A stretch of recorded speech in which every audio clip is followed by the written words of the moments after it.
What's going on, everybody? Carson here with Happy and Fly Outdoors, and today I'm going to be sharing you, before this coming trapping season, I'm going to share with you how I trap raccoons during trapping season. Let's get started.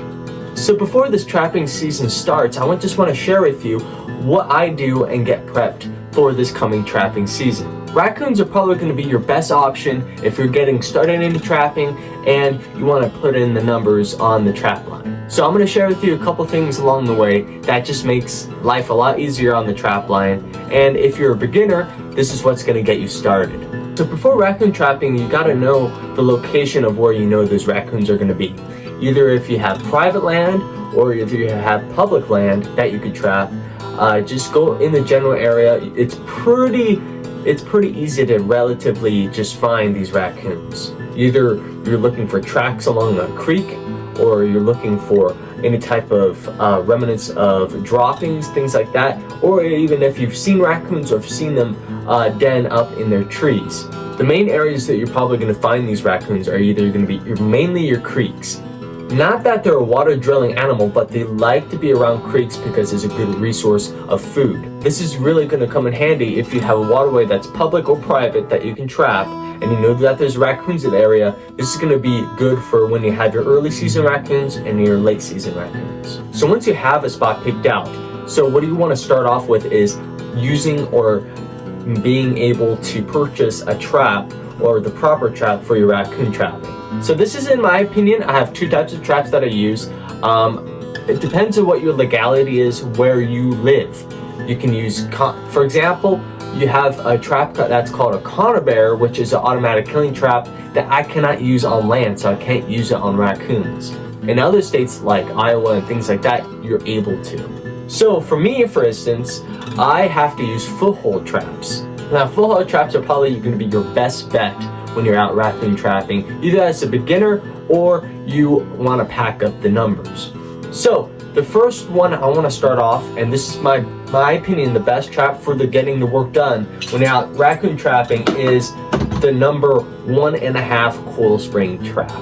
This trap is very versatile, and also on top of it, you're able to catch not just only raccoons, you're able to catch the possums, the skunks, the foxes and things like that, bobcat, and maybe even coyote. So besides this trap that I use, I also use the most famous and the most, I would say a lot of people would prefer these, and it's a lot easier to set, is a dog proof. Now with a dog proof, you're only going to be catching those raccoons, your possums, your skunks, and maybe your occasional fox that actually might get you able to put their paw in this. So Carson, out of these two traps, which one is your favorite? I can't say anything. I like the coil spring a little bit better just because I have variety and things like that, or I'm able to catch a variety of things, for example like these foxes here, things like that, I'm able to catch those. With this trap you have more versatility upon catching more than just raccoons. But also too, this is a great trap for raccoons. I've never had a problem where a raccoon got out of this. I never had a problem of a raccoon basically avoiding this trap or anything else like that. I think this is probably the best bet you got. But also too, I have nothing wrong to say about the dog proof. Only thing I have to say, or which is really important, is that if either you have dogs or you're near a neighborhood, urban area, this is going to be a really good trap to put up, making sure you don't make that mistake catch. So besides the trap itself, what do you use to anchor these traps down with? So you can go some multiple ways. You can either use cable, things like that. You're able to actually make a loop and loop it around a tree, things like that. I'm sure there's some YouTube videos on there, but I want to show you what I use. The anchor that I actually use is just wire. I just use wire just because it's easy to make or anchor the trap down, and it's easy to take out.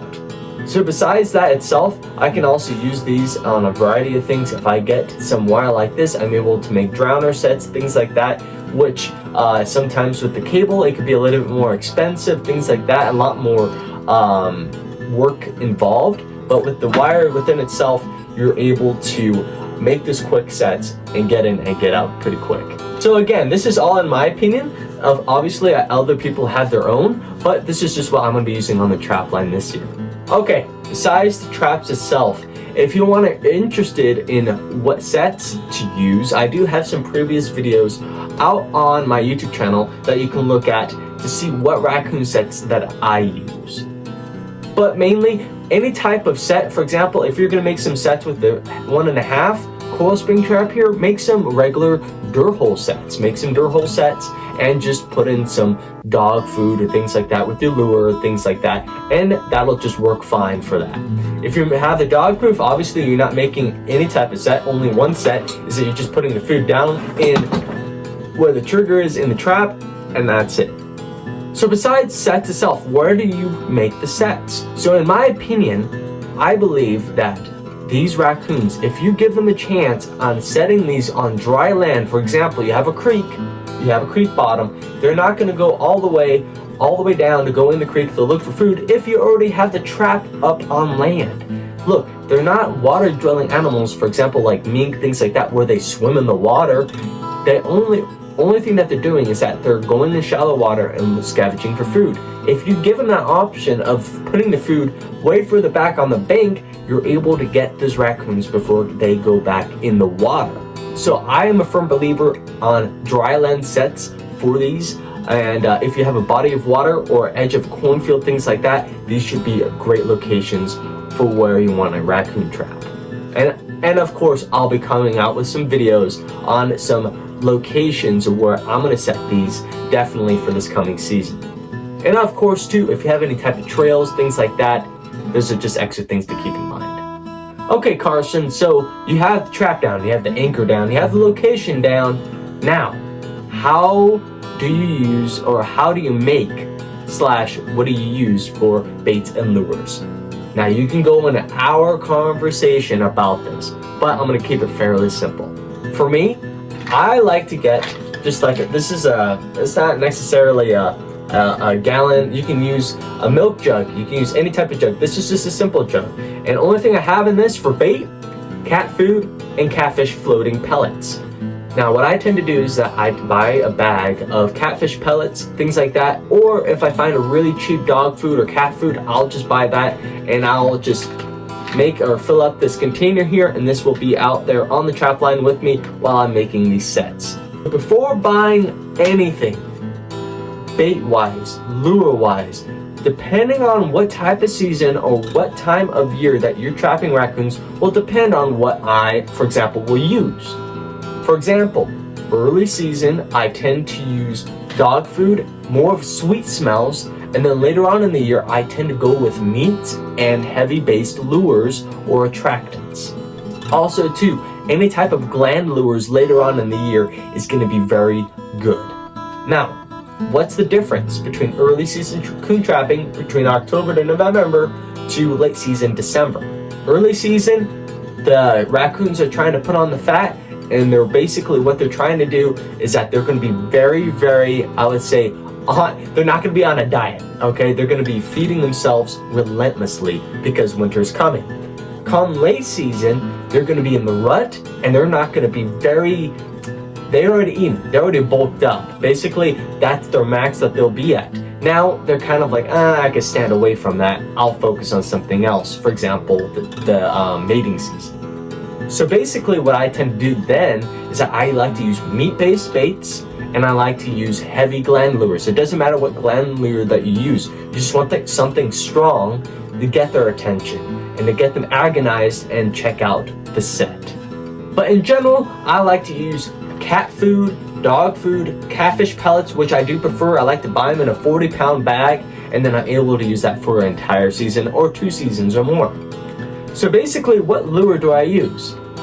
Now, I've used everything from fish oil, I've used everything from shellfish oil, from crawfish oil, everything else like that. Now I've came to the conclusion from using all those types of oils and things like that, I ended up creating one of my own. So if you don't know, and if you want to support my channel, I do have an Etsy shop that you can check out. I do have some awesome products on there that I work really hard on, and this will support my channel, my business, and my family. So if you do, thank you very much. But besides that, okay, Carson, what lure are you trying to advertise? Alright, so basically what I got here, this is an 8.5 ounce bottle. Now, the only thing I'm going to say about this is that you do not have to use very much of this. Now, you can either use this on the set itself, or you can mix it in with your dog food, cat food, things like that, such, and you can use that and maximize out that too. Now, this is going to be plenty for either a season or two, and basically this is a very, very strong lure. So I have a few ingredients in this that raccoons is either something new to them or something that's prevalent. So this oil that's up here is fish oil, but down below it's a little bit different. So basically what I was trying to do is I want to add something natural, for example, the fish oil, and then down here I have molasses, which is more of like a sweet smell, and it's super sticky and it stains very well. So basically this, besides just using fish oil, it rubs off and it goes away.